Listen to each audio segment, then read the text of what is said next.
നമസ്കാരം, ഞാൻ മനോജ് നെടിയാക്കൽ. പുതിയൊരു വീഡിയോയിലേക്ക് എല്ലാവർക്കും സ്വാഗതം. കുരുമുളക് വില കുറഞ്ഞു. പോയ വാരം കുരുമുളക് കർഷകർക്ക് കനത്ത നഷ്ടം. കിലോയ്ക്ക് 9 രൂപയാണ് കുറഞ്ഞത്. സ്കൂളുകളും കോളേജുകളും തുറന്നതോടെ വിദ്യാഭ്യാസ ആവശ്യങ്ങൾക്കായി സാമ്പത്തികം മുന്നിൽ കണ്ട് കർഷകരിൽ നിന്ന് വിൽപ്പന സമ്മർദ്ദം കൂടിയതാണ് വിലയിടിഞ്ഞത്. വയനാട്, കർണാടകയിലെ കുടക്, ഇടുക്കി മേഖലയിൽ നിന്നും വിൽപ്പന സമ്മർദ്ദം ഉണ്ടായി. ഇതിനിടയിൽ കർണാടകയിലെ സർക്കാർ സൊസൈറ്റികളും കർണാടകയിലെ കച്ചവടക്കാരും ഇടുക്കിയിൽ നിന്ന് കുരുമുളക് വാങ്ങുന്നുണ്ട്. 215 ടൺ കുരുമുളക് വിൽപ്പനയ്ക്ക് എത്തിയെങ്കിലും പോയതിൻ്റെ മുൻ വാരത്തെ അപേക്ഷിച്ച് 5 ടൺ കൂടുതലാണ് എത്തിയത്.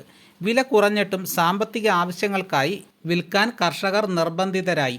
വരും ദിവസങ്ങളിലും വില കുറയുമെന്ന് സൂചനയാണ് വ്യാപാര മേഖലയിൽ നിന്ന് അറിവായത്.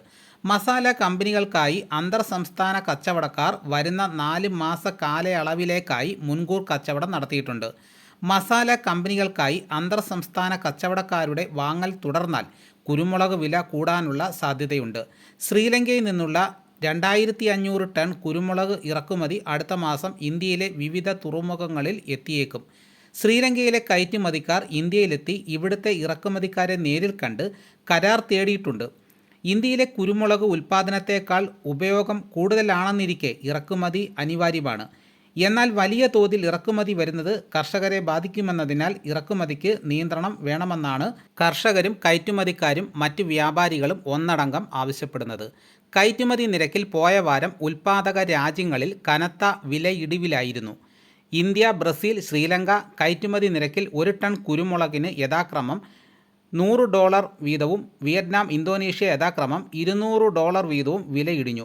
ഇന്ത്യയുടെ കയറ്റുമതി നിരക്ക് 1 ടണ്ണിന് $7,650, ശ്രീലങ്ക $6,500, ബ്രസീൽ $5,800, വിയറ്റ്നാം $6,800, ഇന്തോനേഷ്യ $6,500. വാരാന്ത്യ വില കുരുമുളക് അൺഗാർബിൾഡ് കിലോ 695 രൂപയും ഗാർബിൾഡ് മുളക് വില 715 രൂപയും പുതിയ മുളകിന് 685 രൂപയുമാണ് വില. അപ്പോൾ കുരുമുളകിന് ഇപ്പോൾ ഡിമാൻഡ് കുറഞ്ഞിരിക്കുകയാണ്. ഇതോടുകൂടി വീഡിയോയുടെ പൂർണ്ണമാകുന്നു. മറ്റൊരു വീഡിയോയുമായിട്ട് ഉടനെ എത്താം. എല്ലാവർക്കും നന്ദി.